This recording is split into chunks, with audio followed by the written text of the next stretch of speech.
اور ہم نے اسے اسحاق اور یعقوب جیسی اولاد عنایت فرمائی اور اس کی نسل میں نبوت اور کتاب رکھ دی، اور اسے دنیا میں اس کا اجر عطا کیا اور آخرت میں وہ یقیناً صالحین میں سے ہوگا۔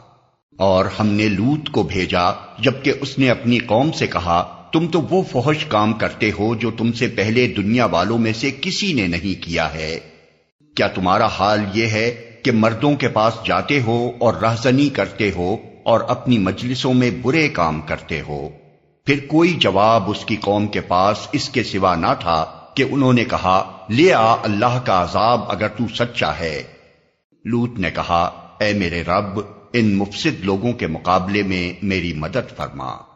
اور جب ہمارے فرستادے ابراہیم کے پاس بشارت لے کر پہنچے تو انہوں نے اس سے کہا، ہم اس بستی کے لوگوں کو ہلاک کرنے والے ہیں، اس کے لوگ سخت ظالم ہو چکے ہیں۔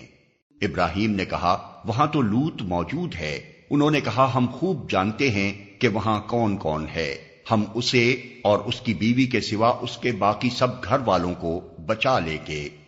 اس کی بیوی پیچھے رہ جانے والوں میں سے تھی۔ پھر جب ہمارے فرستادے لوط کے پاس پہنچے تو ان کی آمد پر وہ سخت پریشان اور دل تنگ ہوا۔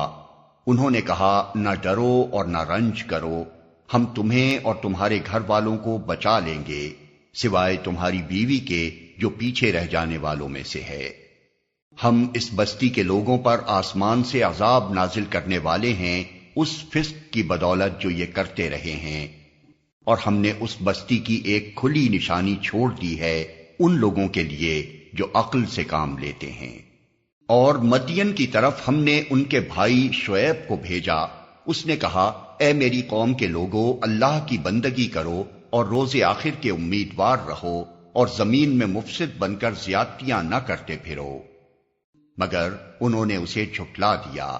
آخر کار ایک سخت زلزلے نے انہیں آ لیا اور وہ اپنے گھر میں پڑے کے پڑے رہ گئے۔